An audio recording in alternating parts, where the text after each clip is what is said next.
Hey everyone, hope you're doing well today on Collection of Lessons.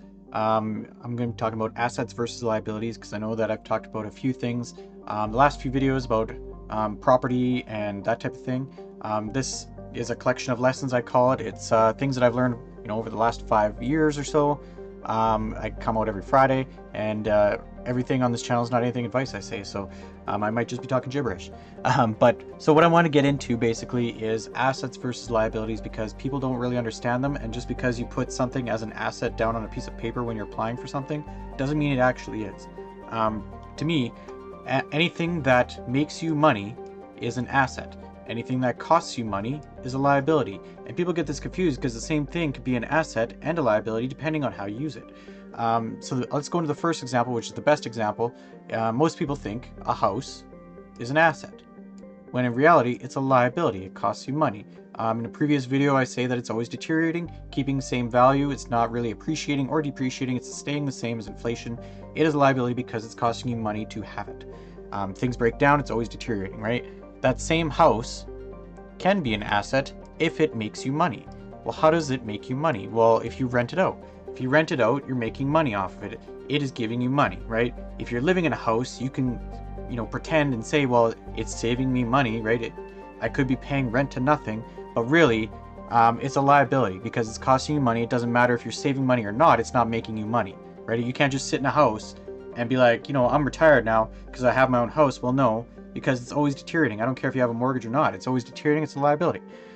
So if you rent it out, it's an asset. It could be the same house. It could be you bought it, you live in it for a little bit. It's a liability. You move out, you get onto a, trailer attached to the back of a vehicle. It now turns into an asset because you rent it out. It's making you money, right?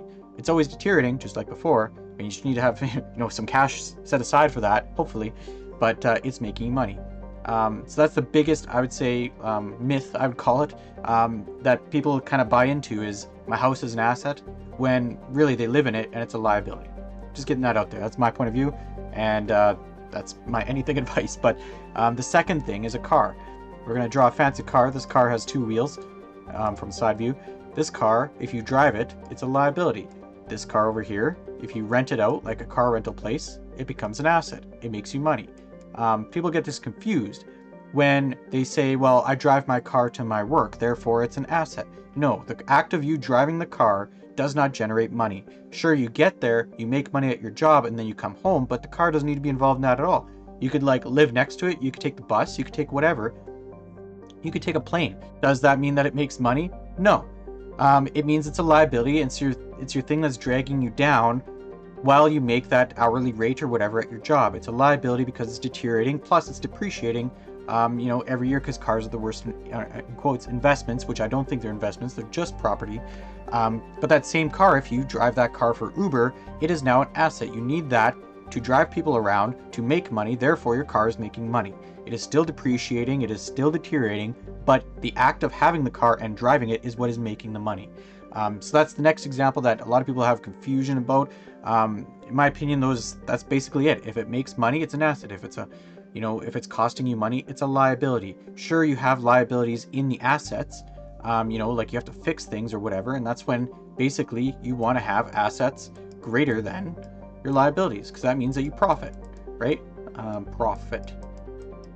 And then if your liabilities are greater, we'll switch that around, than your asset, you're losing money, right? I spelled that really wrong. But anyway, it's a loss. So these assets also have liabilities attached to them. These are not assets. You might write them down and think they are, but they're not. They're just liabilities, right? So looking at assets versus liabilities into these assets, what you want is a graph basically like this, where your liability is low and your asset makes a ton of money. That's the best case. Something that splits like this parabolically versus something that looks like this, where your assets and your liabilities run perpendicular to each other, or in my opinion, the worst case for a business. And just to go down that route, I think the worst case for business would be something like a hotel. Because a hotel, you have to build rooms, and you have all these rooms, right? And these rooms cost you space, they cost you heat, they cost you cleaning, and it's basically a 1-to-1 ratio. There's no way to scale that business, right? So this business, let's say a room costs you $100, meaning you have to, rent it out for $125 to make, a $25 profit per night. Well, chances are not every hotel room in that hotel is renting out, per night. Chances are maybe your hotel is half full, which means you need to charge $200 just to break even on the other ones that aren't making money, right? That's where your liabilities scale with the growth and the asset potential of making money. So this is making money perpendicularly. I think it's perpendicular. It might be, it's parallel, but not perpendicular. Sorry, it's parallel to the liabilities. These are your liabilities. These are your assets. You hope the top one doesn't ever cross the bottom one, or else you lose money, right?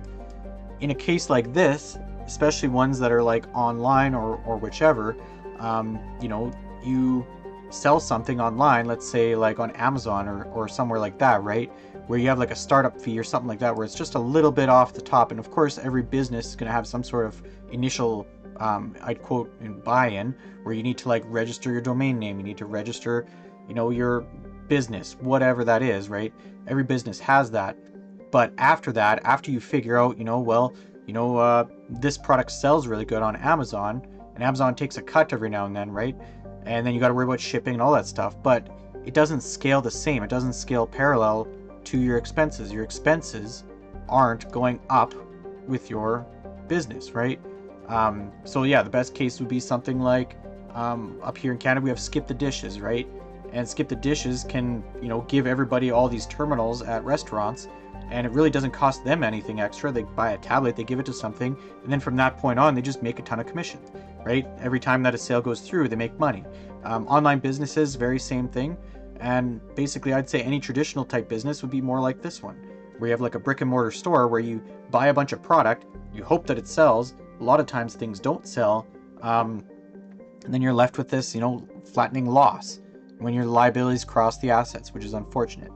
Meanwhile, in a, new age or the recent scenarios where you only make a guaranteed profit, something like, well, if I don't need to buy, let's say a printer, but I can sell a printer and I can say, hey, I'll give it to you in, a day or whatever, and I go buy the printer after everybody buys it and gives me the money, that's a guaranteed profit, right? So your risk and your liabilities can become, unlocked, right? So just wanted to share that, assets versus liabilities. Assets, you want to exceed your liabilities. Traditional things that you own and you use that might save you some money, or that are, especially the ones that are always deteriorating, are not assets in my view. Things that make money, not on your way to make money, like I said with the car and going to work, that is not an asset. The car is not making you anything more. It's not making you money having it. It's actually costing you by getting to work, because you could probably get to work in a different way. You can get dropped off. You could not pay for that parking spot that's there. That's also just a bunch of liabilities. So I want to share that with assets versus liabilities. Thanks, and talk soon.